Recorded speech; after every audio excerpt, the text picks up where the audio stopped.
Thank you for tuning in to my prerogative podcast. My name is Nikita. And I'm Moses. And this morning we will be talking about facing your demons, which is, facing our demons, which sounds really creepy. It's what I do every time I come here. So I'm looking right at Nikita.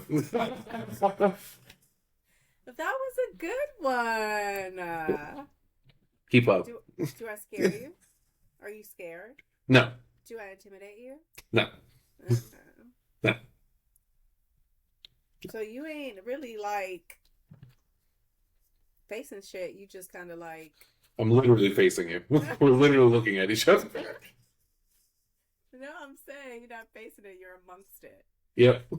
Because it's not. It has. I face my demons literally. I'm just looking at her face to face. Well, at least it's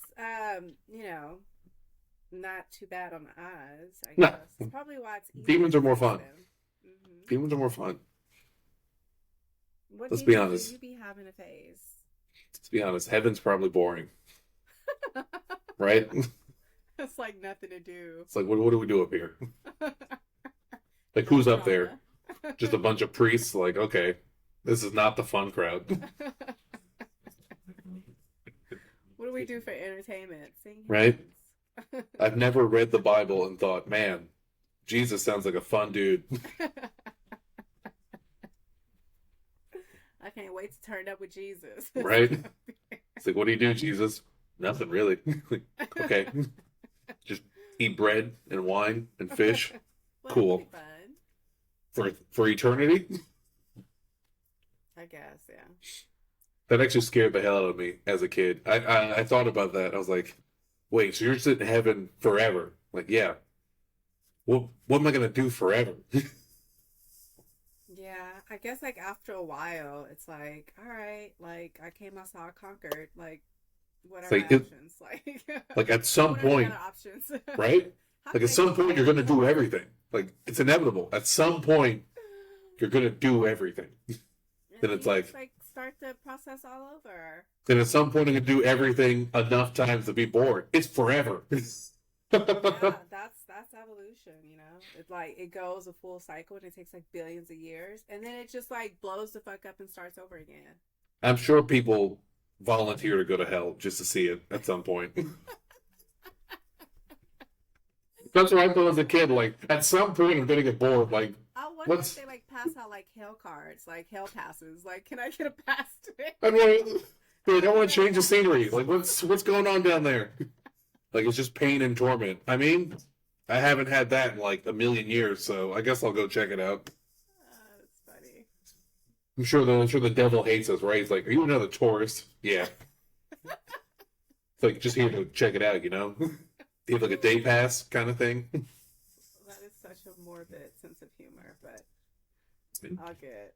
I like dark humor. Yeah, just give me a day pass. I'm like, oh, this is the lava lake. You can take a dip. Like, okay, all right. We got a spike forest. Beautiful, beautiful. I'm loving what you're doing with the place. A lot of feng shui down here, you know? It's like an ocean of thorns. Like, Yeah, it's like, oh, it's no water.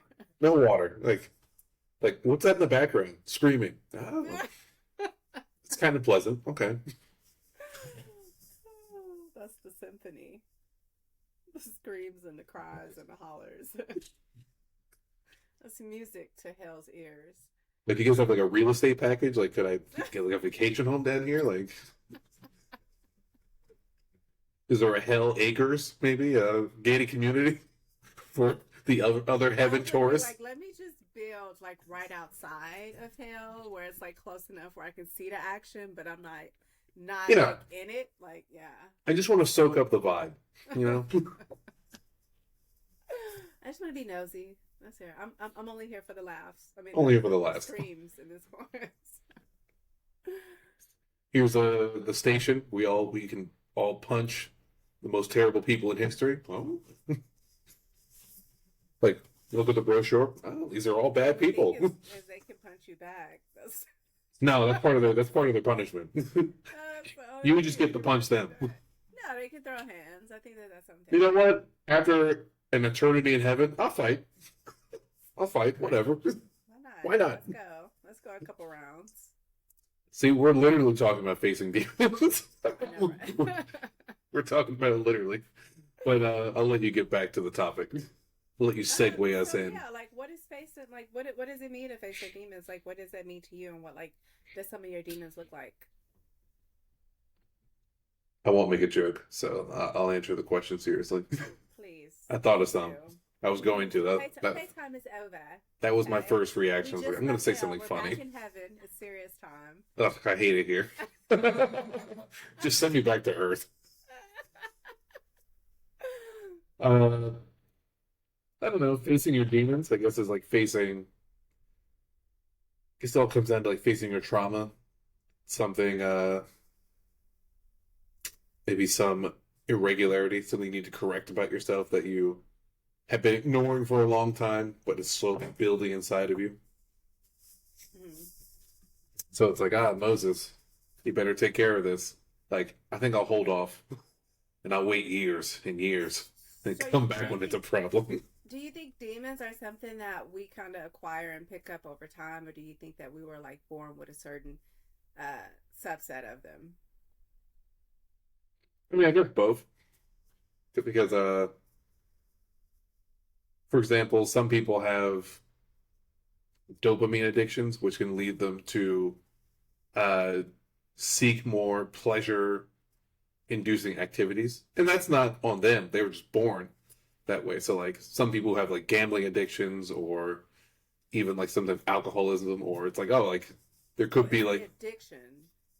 Like, in the sense of, like, a demon that, like, you're just born with, that you're just, like, out of my own control, like, I have this issue that I have to regulate and understand and deal with for the rest of my life. Not because of anything I did, but just the way I'm hardwired. Like, that's a thing. Mm-hmm. I don't think I have anything like... I don't know if I have anything like that, per se. But I think a lot of demons are also... I think the vast majority, for at least a lot of people, is something you acquire along the way. Based on unresolved trauma or experiences that you've endured that you're not particularly happy about, or at least ashamed, and from that you kind of try and cover it up, but you in essence dig a deeper hole based on the choices that you make to protect that demon, to safeguard it and keep it hidden from everyone. So yeah. What are some of your demons, like, particularly, if you care to share? We know it ain't addiction. So. No, I'm not addicted to anything that I can... No, nothing like that. I guess in terms of right now, it's hard to say. Things I've gotten over, I think we talked about it in previous podcasts. I grew up very alone, very by myself. So I guess learning to open up with people, learning to, trust and, I guess, love and be loved by people, that was something I had to learn later in my life, not something I learned in my formative years. So, like, really once I, like, became a teenager is when I started correcting and expanding that side of myself of, like, okay, I'm always so quiet and introverted and reserved, and I take everything inwardly. I don't send anything outward, and I don't, like, connect with other people. In fact, I used to have it really bad in the sense of I would never ask anyone for help for anything, because the way I was raised, I inadvertently believed, like, that was just, like, a sign of weakness, or, like, that was, like, I did something so wrong that I now have to go to someone else to ask for help. And, like, so my mom was like, why don't you ever ask anyone for help? And I was like, I couldn't tell her because, like, they were part of the reasons why I was like it. So I was like, I'm not going to just say, like, it's you. But yeah, I had to get over that where it's like, hey, I can't do everything on my own. There's so many things I can't do. But I also think that that's like a part of the healing process, is to confront the causes behind like some of those demons and imperfections and Yeah, vulnerabilities that we try to cover up. I did that Because down it's the like, road. yeah. Oh, you did? Yeah, down like Oh, later. cool.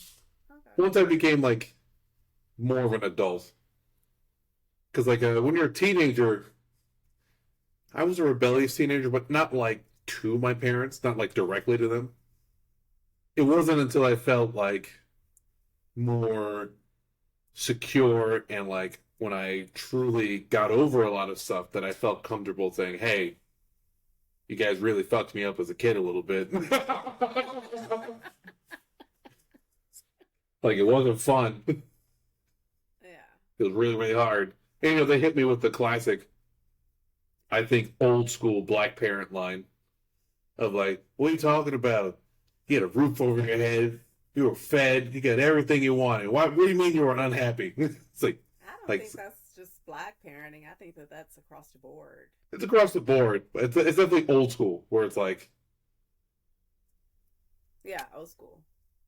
because I can understand like from where they were coming from, like the life they lived, that was enough for like that's what they wanted. Like, oh, Right. their parents had nothing, and it's like, oh, they wanted a roof and all that stuff. Like, we gave that to you, Mo.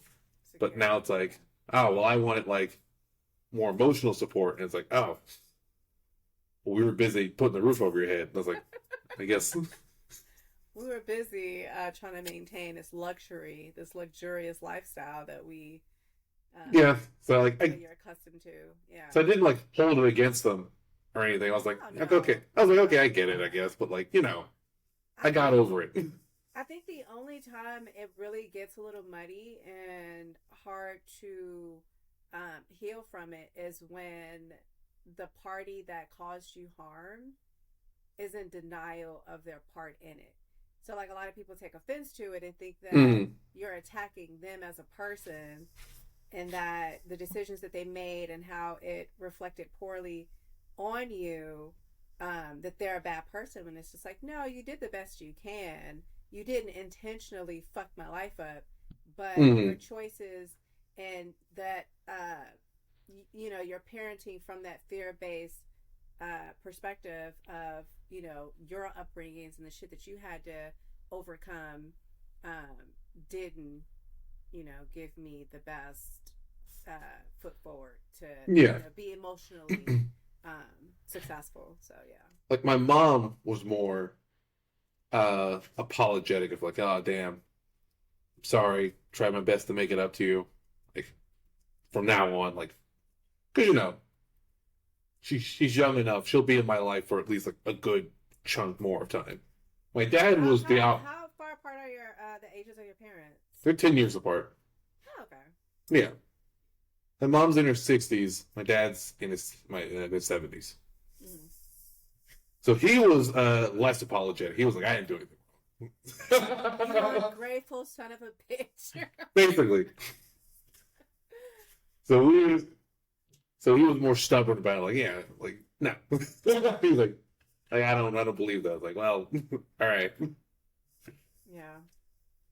Well, I'm happy that you were able to express yourself and, you know, stand up to your demons and face them. And I think it's all right. I know that that was scary. Like, what transpired in your life that made you say, "Hey, this is a problem," and I'm like running people off? Like, what Um, what was the straw that broke the camel's back to where you said, "Okay, now I need to course correct"? well, I wouldn't say it was like I wouldn't say it was like driving anyone off or anything. I always I think understood that there was a part of myself that I wasn't connecting with because I wanted to be more open with people. I always knew. I just hadn't done it for so long growing up that I was like, okay, I had to figure out how to do it. And being so introspective, I feel like I always knew the reason for why I was like this. I just had to build up the courage bit by bit and do the work tiny bit by tiny bit to slowly get better and better and better. Sure. So it was kind of like an always aware sort of thing. So I wouldn't say like there was something that sparked it with me. I feel like I always knew, but it was more like I'm gradually getting there. Because I was a kid, you know. It was from like being a tiny kid to being a teenager to being a young adult. All three of those stages, I feel, are very confusing, and you're Yeah. still figuring that stuff out. So I was always slowly working on it.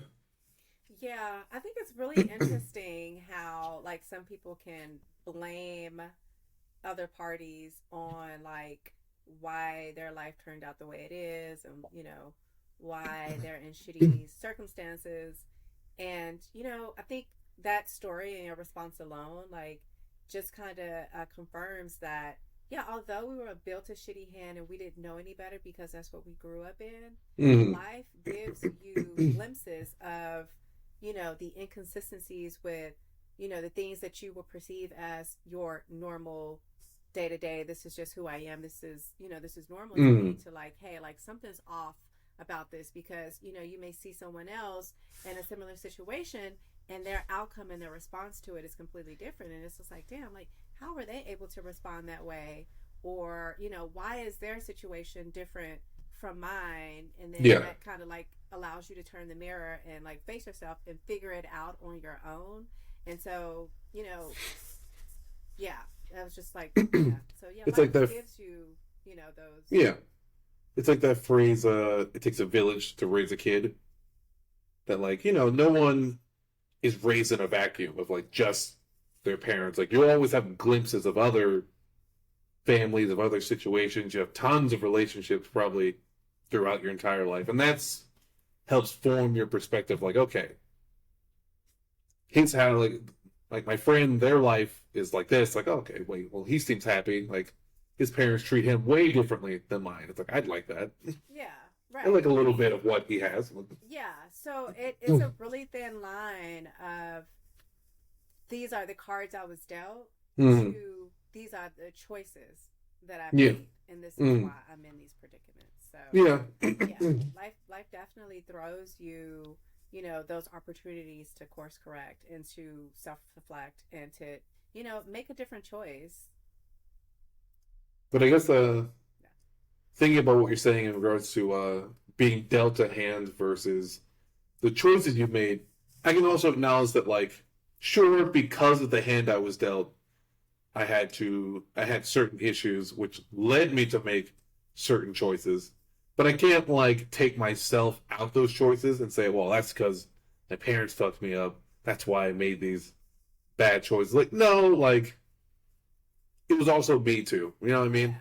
Oh, for So it's sure. like I don't want to make it seem like I'm blaming my You're parents for not a victim. everything. Yeah, Yeah, you're not a victim, and until you like release yourself from this victim mentality, um, yeah. I like to think it's is both. the way that you can is the only way that you can really heal and Mm. change and make that difference for your little speck of society and community and your children and family, and I mean, I think it's both because, like, I think you can acknowledge when I think you can acknowledge like when you've been wronged, but also acknowledge that like, hey, the choices how I reacted, the choices I made from that are also my own as well. So I think that's it's exactly what I said. You just said it differently. that's what I look to. Take what you Okay, say.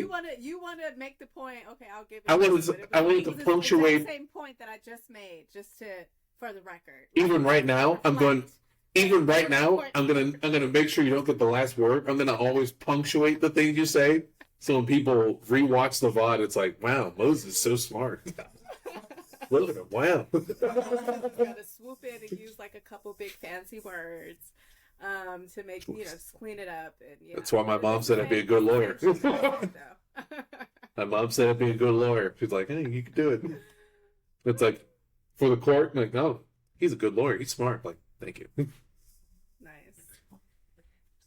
So my demons is Yeah. actually myself. So I've been actually like on this journey of just facing myself and Mm. understanding and embracing the different aspects of myself and the versions of myself that I don't find as attractive and as Hmm. acceptable. that I've always tried to kind of suppress and hide from everybody to present this image that I'm, good and well and everything is peachy. Mm-hmm. And I think a lot of like the demons that I am now like embracing and understanding is like some of the past experiences that I've been through, and just understanding that those experiences made me who I am today. And so, Mm-hmm. I cannot come to you and be like this fully evolved being trying to help somebody else if I romanticize my traumas and my pains and the fucked up shit that I've done Mm-hmm. in the past, and just like kind of like owning it and accepting it and saying like, hey, that is who I am, and I made those decisions. I made the best decisions that I could in the with the information and with the circumstances that I was given, and it's okay. You know Yeah. what I mean? Because like I was a runaway. I ran away to like a trap house, and I think just from the shame of like, oh shit, like who I try to portray myself to be today, like this, perfect person. Um, it's just like, oh shit, like could this being that I am today have done that shit in the past and Mm-hmm. still say that I am who I am today? And like I'm learning that like it was those experiences that made me Yeah. the person that I am. So yeah. Like I think the same thing where it's like I think for one I agree that like a lot of people I think overly romanticize themselves and like always try to present this version to everyone. It's like, oh, Moses, you good? I'm always good. I'm great. I'm doing well on top of it all.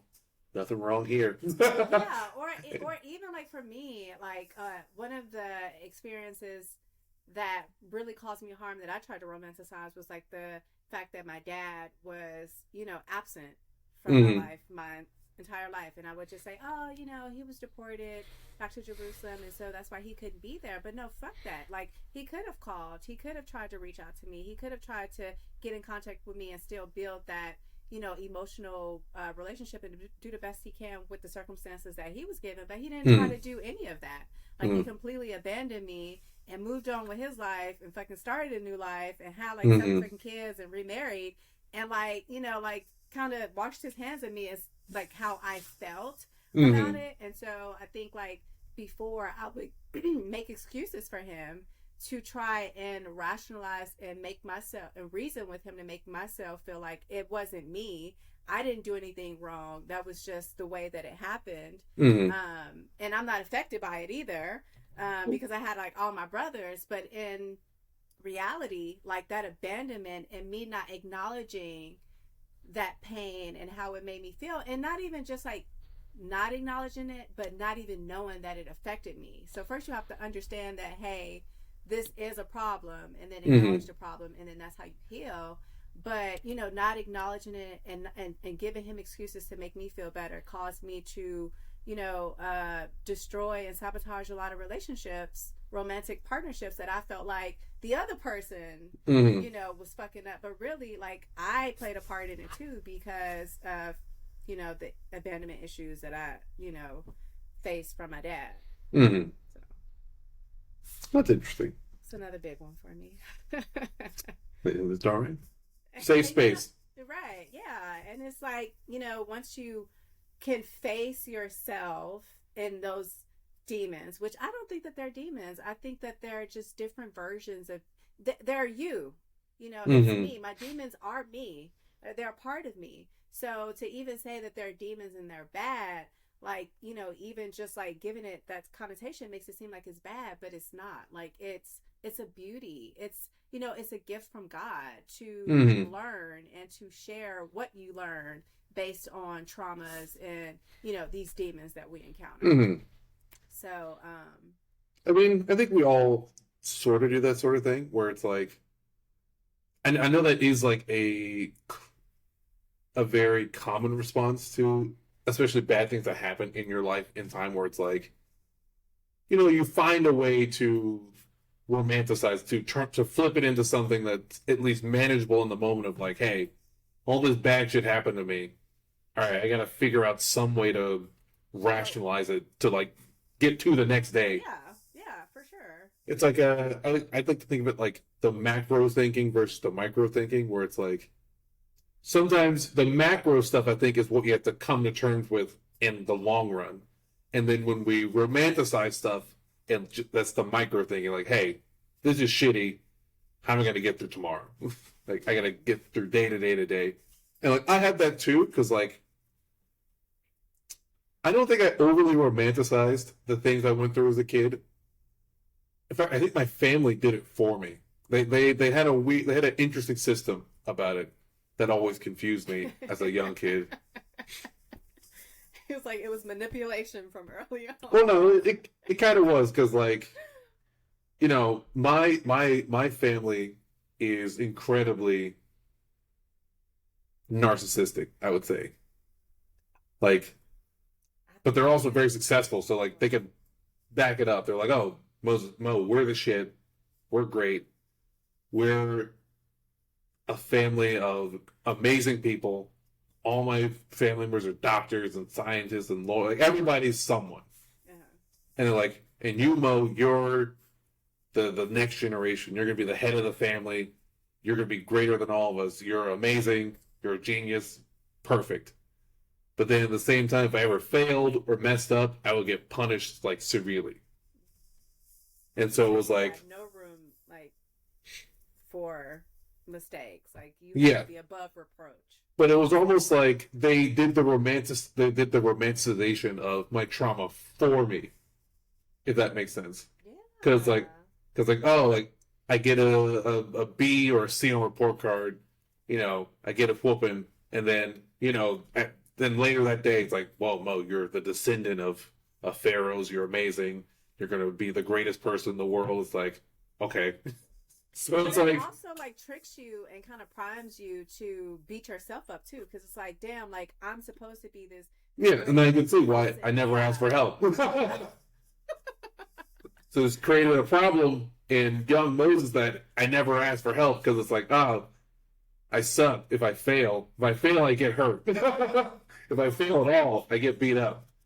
And I also have this amazing expectation put on my shoulders as a young kid that like, oh, I have to be great. I can't ask for help. That's too weak. That means there's something wrong with me. I could do it on my own. Yeah. I mean, I can kind of relate to that. Not as probably severe as that, but just like being put on a pedestal, you know, by my siblings as like, you know, especially like my older sister, like, you know, you're great, be better, you're better than me, be better than me, you know, you're gonna do great things and learn from my mistakes, don't be like me. And it almost like, just even listening to your story, like I didn't even think about this, but it made me feel like I had to be better, at least be better than her. And I think it like caused a wedge between in our relationship to where ultimately, like now it's hard for us to bond because she feels like I'm up here and she's down there. But in reality, it's like, sis, like I've done the same shit and the same fuck ups that you've done. I've just hid them and, you know, from everybody because like I was put on this pedestal, but in reality, like we're the same fucking person. I'm better than you. Like, you know what I mean? So I can relate to being put on this pedestal and feeling like, you know, you have to be better, be great, and you know anything that falls short of that, like you take it extremely personal, and you can't really express it and talk about it because you do try to hide, you know, those inconsistencies and those failures. So that's tough. So it's like it definitely put a wedge between me and like I think all of my familial relationships. Because it all felt so business-like, if that makes sense. I grew up with like my family wasn't very nurturing growing up, so it was like it all felt so by the numbers. Like okay, how'd you do? What are you doing? What are you gonna do next? It's like all right. So now it's like I truly am a little bit distant from my family, and like. I don't exactly know how to fix that. Like, obviously, like, I think my brother is probably the family member I like the most because he's my younger brother. Because it's like, because he's like, I look up to Mo. It's like, yeah, like you just like me. Like, yeah, I just like you the way. Because it's true. It's like, you just like me for me. Like, yeah, I it's don't like, have to do anything for you to like me. yeah, it's like I just like you because you're you. Like, that's cool. Like, damn, like, does that shit happen? Like, is that a thing? Like, Yeah, I was like, you just. It's like I can't look. Like, yeah, I feel the test. I got to see on a test. Like, okay, whatever. cool. I'm glad you passed. But I think if there's one thing I want to fix going forward, I want to get closer to my younger brother because I think he has a very different relationship with our family than I did. It's the classic younger sibling thing where they were way chiller with him. He got a whole different version of my parents. Like, damn, this kid can do whatever he wants. It always happens like that. The oldest, like, y'all just get it the worst. But go ahead, sorry. So it's like, I think his proximity to my parents makes it, I think, harder for us to be super close. Because he's super close with, like, my mom, my dad, my uncles. Like, he's like, he lives with them. So it's like, oh, okay. Like, Mo, you want to come visit? Like, I don't know. Maybe. You could come down here. Because I left. Mm-hmm. They were like, oh, like, Mo, you're going to Texas for school. I was like, okay, sounds great. Sounds great. Yes. How far is it from Philadelphia? I'm getting out of here. Getting out of here. I'm going. See ya. Yeah, that's interesting. I think, like, maybe one of the things that I would like to fix with my family is probably, like, the relationship with my sister. Mm-hmm. And for her to see me as just a person and not a super person. Mm-hmm. And for her to understand that I am no better than you. I am your equal. We are, essentially the same person. We come from the same place, and, maybe attributes that we have or likes and dislikes may be a little bit different. But, as far as, the person that I am and, what I've become and things that I've done or things that I haven't done, like, it is very relatable to you and your story. And so, yeah. I mean, I've also learned to acknowledge that some things I don't think I could change. Whether it's like relationships or even just about myself. Because some things, through the bad, there is some good that came out of it, I suppose. Like, because like I have an insane amount of self-confidence. And it's like, Yes, you should. Like, and so it's like, I'm grateful for that. Like, my family definitely gave me, like, oh, like, Mo, no matter what, it's like, believe in yourself. You can do it. Like, they'll say that, like, 10 times a day. Like, you can do anything. So it's like, oh, because you're a kid growing up, I was like, I think I can do anything. But it's like, some things are just hard to change. Because, like, even now as an adult, I still have part of that, though, that need to succeed at things. It's almost like I'm still fighting for their approval a bit. Where it's like, I want to be I want to be the best at whatever I'm doing. So then, like, I can be like, hey, guys, look, I did it. It's like, good job, Mom. Proud of you. Like, yes. Yeah. Finally. That's interesting. Yeah, I mean, just some things that, you can't change, and that's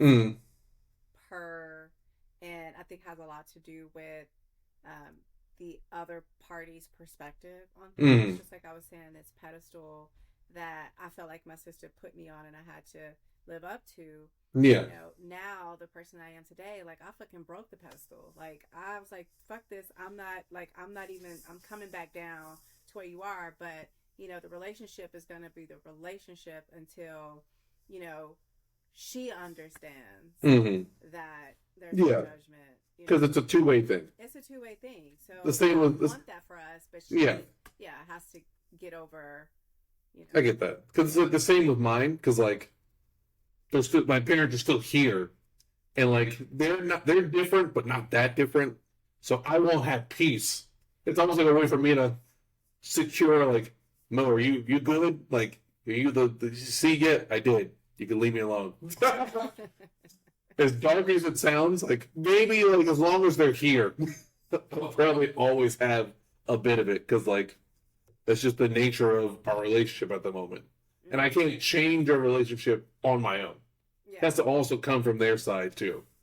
And I don't know how much they want to change. They're kind of that's true too. And then like at some point, you do have to just come to peace with just it is what it is because like even though like I've expressed to my dad like how your actions and just your life in general affected me and how it caused me to show up and respond to romantic partnerships of my own and cried about it and he heard me out and he said his side of it and not defended his position but like he just kind of like expressed where he was coming from with it and then from there it was just like okay now what so I was in the process of trying to build a relationship with him and just build a friendship with him just know who the fuck you are and who I am and like where we meet in the middle and he kind of fell off the wagon and like stopped returning my calls and stopped replying to my text messages and initially like I was like damn like did I do something but then it was just like I had to like come with peace like with that it is what it is and I can't force him to be in my life. I can't force him to respond or any of that and I'm okay with that today because I've done everything that I can repair this relationship. It's got to be a two-way thing. So you did everything you could. That's kind of where I am like with my dad because I think he just is the way he is at this point where it's like listen you've lived a full life. You 70 plus years on this planet. It's like, I don't know how much you're going to change this late in the game. I know, right? You who you are. So it's like, I'm just going to, I think I just learned to accept, like, this is who he is. Yeah. And this is just the nature of our relationship. Yeah. So. Like, who knows? My cousin is more morbid about it than me, but he's like, come on, Mo. He's only got, like, what, 10 years left? Yeah. Like, damn. For sure. No, it's like, yeah, it's just who he is. Like, okay. Yeah, and then too, like, just like, the person or how they respond to the situation doesn't define who I am, and it doesn't take away who I am either. Like, I am still worthy. I am still deserving. Yeah. So yeah. Like we have a process. It's a process. This healing shit is not for the weak and feeble. Well, if you did your stuff, it makes it easier, I think, to move on, to keep going. Because like we have a okay relationship now, I think, because I've accepted like it's just who he is. I'm chill with myself. I'm fine. I can see you a little bit a year. It's holla. Yeah, it's like I can visit. Christmas. Yeah, I can see you. Because there were points I wouldn't go home for Christmas, like during college and stuff. I was like, I don't want to go home. Yeah. Especially if I messed up at something. It's like, I don't want to do it. You guys are going to lecture me the entire time. I'm going to feel like shit. It's not going to be fun. It's like, but now, like, down the road, it's like, I'm doing what I want to do. I'm happy. Chill with you guys. Did that cause you any type of anxiety? Yeah. Okay. Because you don't really talk about, like, anxiety or depression. And I was just like, damn, like, that would really make me, anxious. But, yeah, that makes sense, too. I mean, anxious just because, like, I guess like, I'm disappointing them, and like, oh, I don't want to get. They're probably like, ah, Mo, what's he doing? He's failing us, like, or something. So that especially as a college kid. I think a college kid, you're still a kid. Like those 4 years, you're still totally like a kid inside. And so, like, yeah, but I got over it. So I think it's what. I got over it because it's truly what I wanted to do. Like, I didn't want to go. Like, if I went, I would have done it just for them, and I wouldn't have been happy. I was more happy staying and being at peace and just saying, you know what, I don't want to go. Because what I always wanted growing up was freedom, and like that was my expression. Like, I don't want to go. Like, sorry, I'm gonna stay down here. I was like, yeah, it was a window to the future. I was like, hey, I can do what I want to do. Hey, I just discovered that. I mean, because like when you're, I can say no. like, I can just say, because like, I mean, like when you're high school, it's like, I mean, I fucking live with you guys. Right? Like I'm like literally your dependent. It's like, oh, I go home, I live with my parents. You're in college, like you're like, actually, I'm down here now. I'm in Texas. You guys came and come get me. Right. You came and come find me. But then they just started showing up randomly. Just Did they bring food? yeah. As long as they brought food, I guess. I know the knock. If I hear a particular knock, I'll just be chilling in my college apartment, like, yeah, da, da, da, da, da.